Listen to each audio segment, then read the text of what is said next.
Stay lifted. Yeah, so a part of moving down here from Chicago and kind of being on some 5% of Gods and Earths demonstrations in a land of Air Force Ones and Jabos and white tees, you know, it was a constant struggle to find the balance. So by default, I had to play my role just in general in learning who I was and where I wanted to fit in, but at the same time knowing that I didn't fit everywhere. So I shouldn't try and go everywhere, but then at the same time I shouldn't be upset when I'm not going everywhere that I expect to go. Right. And in that I say, no, I didn't go on tour. Like one of my favorite moments was when I was working at the West End Mall and I had clocked out and came out, and it was a big ass Disturbing the Peace bus with everybody's face on it. And they did an autograph signing in the store at the mall where I was at, and I had no idea. And I came out and saw that bus, and like that was one of many things that let me know you're going to have to fend for yourself sooner than you may expect, sooner than you may want, but it's gonna happen. You're gonna have to do you. So were you not on the bus? No, I was not on the gotcha. bus. Gotcha. I was on the album. Was on the independent album. Sold 30,000 and garnished the attention of the labels in the bidding war, which then Def Jam ended up winning to get Luda. And then I was blessed because some songs did get cut, but the song that I was on did not get cut when they, refurbished or revised the album for the major release. And it was dope because I was getting a lot of accolades as far as attention, as far as people respecting and honoring the verse, because it was just one verse. And I felt like, Lord have mercy, on Busta Rhymes' album to where I was like, yo, if I never do anything else again, just the respect that I get from this one verse will be like that, that'll do it. That's huge. I mean, that joint sold a couple M's, I'm sure. And that's how I, first heard it. Three yams. Three yams in the beginning. I mean, it should be like 4 by now, but it's always 3 yams. That's what's up, man. That's kind of like, that cipher that y'all did on that record reminded me of the one from Black Sheep's tape.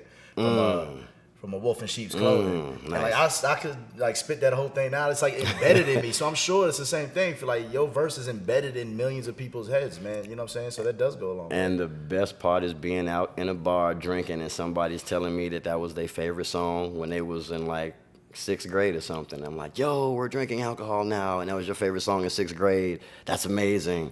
Like, are you sure you're old enough? But it seems like it was yesterday to me, but it really was a long, 19, 18 years ago. Yeah. It was a minute. And a lot of folks, yo, man, I started freestyling off that. Yo, that inspired me to rhyme, yo. And just to be able to have that energy when I meet people, it's like strangers from everywhere, all over. That's a blessing, for real. And occasionally it'll be like, yo, you're 4 Eyes. And I always look at myself as like Waldo, that you found Waldo in like a group of people. It's like, oh, you got really good eyes, man. Congratulations. And then, so I always really appreciate it more when someone actually knows who the hell I am. Absolutely. So you sound like you was wise enough. You knew that you had the association, but you had to do for self. And when the bus pulled up, you had that realization where it's like, okay, like I got to do me. A lot of artists, they don't do that. They're not that smart that early on, and they think that an association with some producer, three people removed, they ride that coattail forever, and it doesn't get them anywhere necessarily, man. So, how did you, once you came to that realization, where did you go from there to take care of you, 4 Eyes, the artist? Well, it was, okay, Luda did one of the best things ever. When we did the song, the way we split the song, because we both made the beatbox and we both rap, but I rap longer than Chris. So instead of splitting the song just straight up 50-50, he gave me 75%, he took 25%. Okay, dope, good business. Now, this was very good, except when he switched lawyers, his new lawyers weren't aware of this. So for years, they were giving him the 75% and I was getting the 25%. So we had to go back and do this flip audit thing to track down what was really supposed to be what. And by then I had already took out so many, like at one point in time I owed Chris $77,000. And I was like, I just don't understand, how is this possible? If I'm on an album that sold 3 million records. So, it was just that back and forth for a while. But ultimately, it just got to a point where, even before then, any monies that I was making or getting, I spent on myself. I spent on my studio time. I didn't go to Patchwork. I went to because I wouldn't, in my mind, I wasn't good enough for patchwork, or I didn't want to waste money. Right. I was wasting money in studios a lot early when I got down here. So what I do is I want the song outside of the studio. I want to write to it, get everything right. So when I come into the studio, I'm just recording. Yeah. I don't need to be in the studio listening to the beat on the clock, listening to the beat, or going and writing and then rolling up and just doing all this extra stuff that I could do in my home on my free time. Yeah. I can't do that on somebody else's time. So I learned that early. But so you was prepared when you got in there. You very just much spit so. it. But then it's even just being diligent to know where to be. Like, if Luda was finna be somewhere and I couldn't afford to be there, or I take that back. If I didn't get invited, I would just pay for myself to go. So I would just like get a train ticket, get a bus ticket, get a plane ticket, or we would just show up.